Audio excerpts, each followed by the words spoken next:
Compound नहीं छोड़ता। Good morning students, जय हिंद। मैं विपिन सर और जीव का केमिस्ट्री क्लासेस में आपका एक बार फिर से स्वागत है। हेलो स्टूडेंट्स, आप पढ़ रहे हैं class 12 chemistry chapter number 13 organic compounds with nitrogen, यानी नाइट्रोजन युक्त कार्बनिक यौगिक। और आज आप पढ़ने वाले हैं पार्ट 5। 4 पार्ट आपके पास आ चुके हैं। आज आपके लिए टॉपिक लेकर आए हैं पार्ट 5 का आए हैं, जिसमें से कि आज का जो टॉपिक है हमारा वो है नाइट्रोबेंजीन।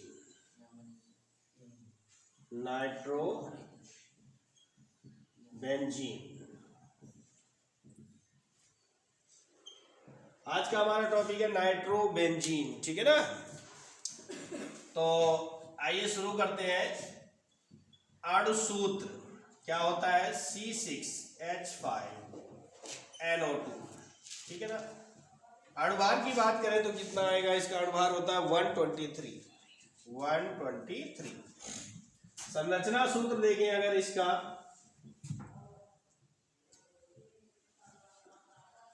तो ये हो जाएगा NO2। ये हमारा संरचना सूत्र बनेगा, ठीक है ना। किसी भी टॉपिक को, कोई भी कंपाउंड बनाने को अगर आता है, लॉन्ग आंसर में आता है, तो आप लोगों को यही काम हो, सेंटर पर हेडिंग डालेंगे, क्वेश्चन नंबर डालेंगे, सेंटर पर हेडिंग डालेंगे, अणुसूत्र, अणुभार और संरचना सूत्र अगर आप लिख कर देते हैं तो इससे एक्स्ट्रा ऑर्डिनरी मानी जाती है और मार्किंग अच्छी होती है, ठीक है ना। क्या होती है? मार्किंग अच्छी होती है। तो आज जो हम चलने वाले हैं, हमारा आज का जो टॉपिक है वो नाइट्रोबेंजीन। इससे पहले एनिलीन, एथिलेमीन, ये सब हो चुका है। आज का हमारा टॉपिक है और हमारी पहली हेडिंग शुरू होती है नंबर 1। एक काम करते हैं, पहले हेडिंग डालिए बनाने की विधियां। Preparation methods.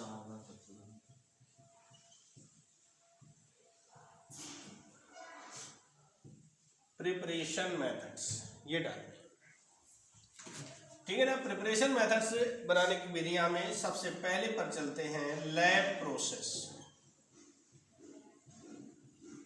यानी प्रयोगशाला विधि।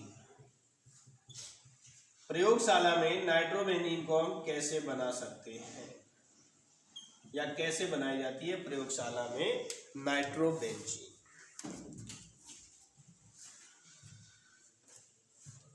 तो क्या लिख सकते हैं कि बहुत छोटी छोटी, जैसा कि मैंने आपसे कहा था कि बहुत सिंपल सी विधियां लेकर आऊंगा, तो लिख सकते हैं यहां पर प्रयोगशाला में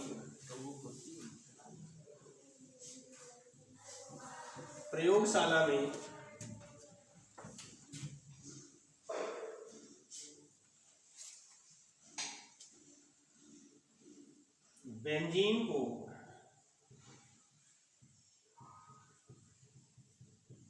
सांद्र HNO3 के साथ, HNO3 यानी नाइट्रिक अम्ल के साथ 50 डिग्री सेंटीग्रेड पर गर्म करने पर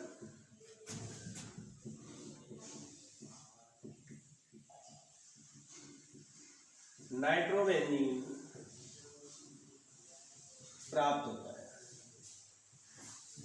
जरा प्रयोगशाला में बेंजीन को HNO3 के साथ 50 डिग्री सेंटीग्रेड पर गर्म करने पर नाइट्रोबेंजीन प्राप्त होता है।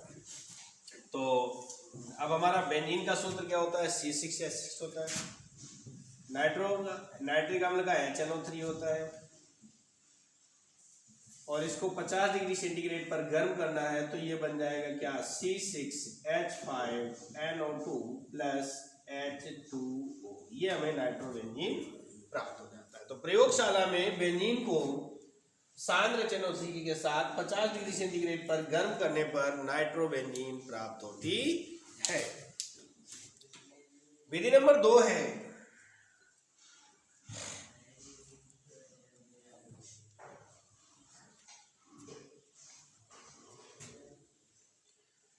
बेंजीन डाइएजोनियम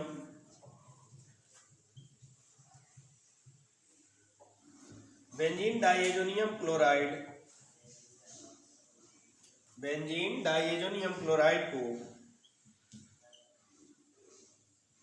HNO2 यानी कि नाइट्रस अम्ल, इसका नाम है नाइट्रस अम्ल। तो बेंजीन डाइएजोनियम क्लोराइड को नाइट्रस अम्ल के साथ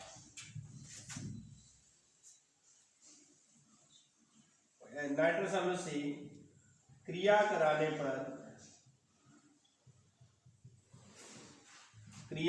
पर नाइट्रोबेंजीन प्राप्त होता है।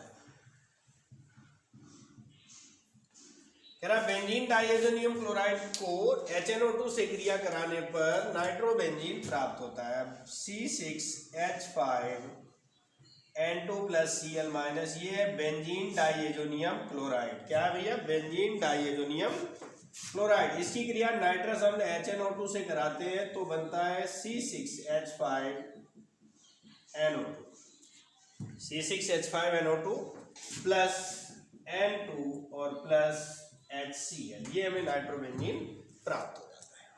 ठीक है ना? क्या मिल गया भैया? हमको नाइट्रोबेंजीन प्राप्त हो जाता है। क्लियर हुआ? तो इस तरह से हमारी ये दो विधियां कंप्लीट हो जाती हैं। अब हम लोग चलते हैं इसके भौतिक और रासायनिक गुणों का अध्ययन करते हैं।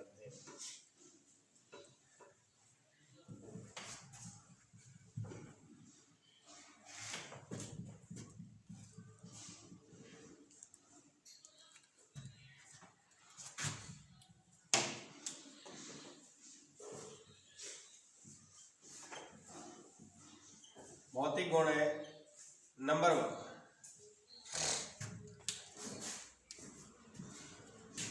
यह है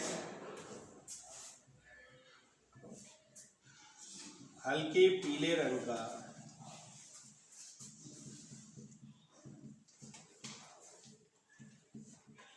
गाढ़ा द्रव। यह हल्के पीले रंग का गाढ़ा द्रव है।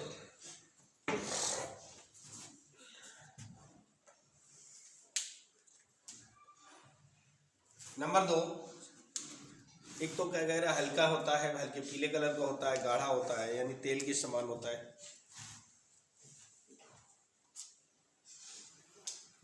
जल में अम्लीय,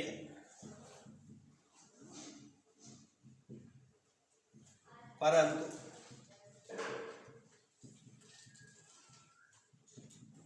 कार्बनिक विलायकों में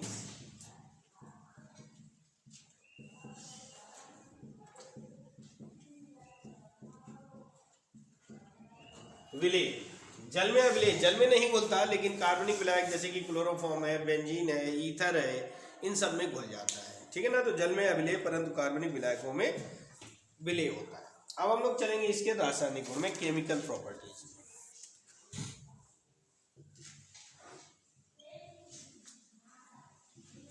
रासायनिक गुण ये होते हैं physical property.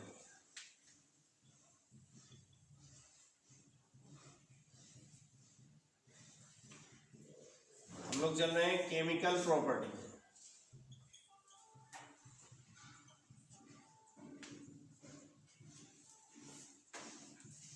Chemical property number 1, अपचयन कराने पर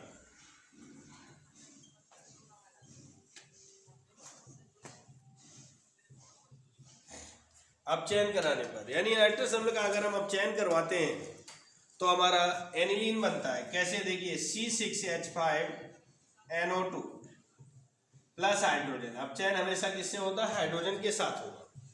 अपचयन करवाएंगे तो बनेगा C6H5NH2 और प्लस ऑक्सीजन जो है H2O के रूप में निकलेगी। यहाँ पर ऑक्सीजन 2 है तो यहाँ पर 2 कर देंगे। अब हाइड्रोजन 2 दूनी 4, 4 2 6, 6 5 11, यहाँ पर 5 है तो अगर हम 6 कर दें तो हमारी समीकरण बैलेंस हो जाएगी। ठीक है ना? क्या हो जाएगी? समीकरण बैलेंस हो जाएगी। नंबर 2 पर चलते हैं। सेकेंड पॉइंट,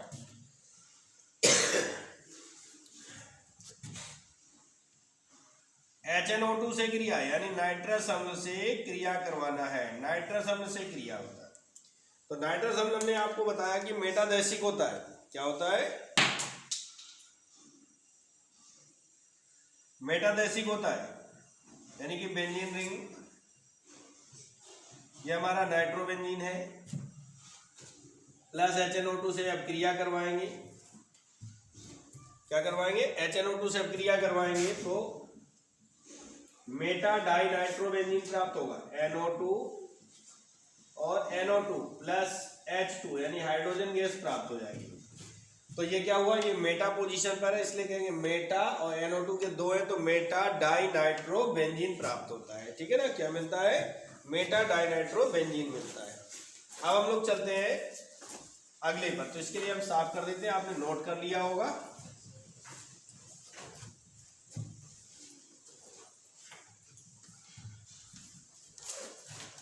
रासायनिक गुण नंबर 3, सल्फोनीकरण कराते हैं। सल्फोनीकरण, सल्फोनीकरण जो है वो H2SO4 के साथ करवाया जाता है। किसके साथ करवाएंगे, सल्फ्यूरिक एसिड के साथ। देखिए भैया NO2 है और प्लस H2SO4, एरो मार्क बनेगा क्या, NO2 और SO3H प्लस H2 यानी मेटा नाइट्रोस बेंजीन सल्फोनिक अम्ल, मेटा नाइट्रो बेंजीन सल्फोनिक अम्ल प्राप्त होता है। ठीक है, नेक्स्ट पॉइंट है हैलोजनीकरण।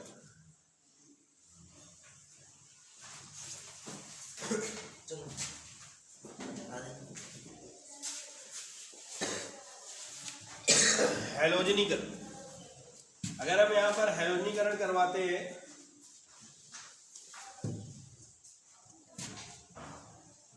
हैलोजनीकरण करवाते हैं तो NO2 प्लस हैलोजन का मतलब चाहे Br ले लें, चाहे Cl ले लें, चाहे I ले लें, कोई भी ले लें, तो यहाँ पर बनेगा क्या,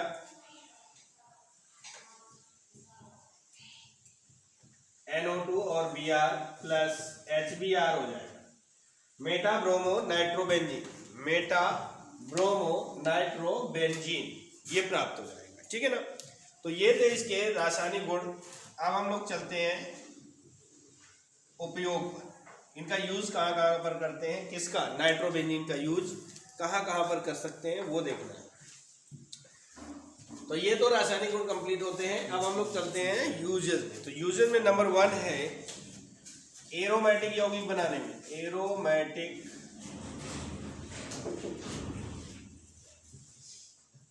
यौगिक बनाने में। ठीक है ना, एरोमेटिक यौगिक, ये हमारे एरोमेटिक यौगिक होते हैं। क्या होते हैं भैया, एरोमेटिक यौगिक होते हैं, इनके बनाने के काम आता है।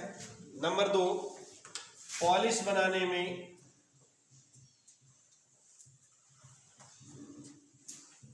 पॉलिश बनाने में। नंबर 3 है विलायक के रूप में,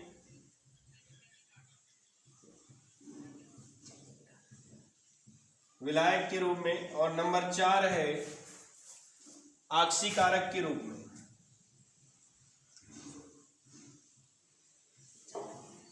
ऑक्सीकारक के रूप में। तो ये था आज का आपका टॉपिक नाइट्रोबेंजीन। नाइट्रोबेंजीन टॉपिक आपका कंप्लीट होता है। इसके आगे का टॉपिक आपको अगले पार्ट में मिलेगा। तब तक के लिए नमस्कार, जय हिंद, जय भारत। और एक और रिक्वेस्ट, अगर चैनल में नए हैं तो चैनल को सब्सक्राइब करें, बेल आइकन को प्रेस करें, जिससे कि आपके पास सारे नोटिफिकेशन आप तक आसानी से पहुंचे। और क्लास थ्योरी के साथ साथ आपको अनसॉल्व पेपर भी सॉल्व करना होगा, अगर आपको अच्छे से अच्छे मार्क्स लाने हैं तो। Okay, thank you.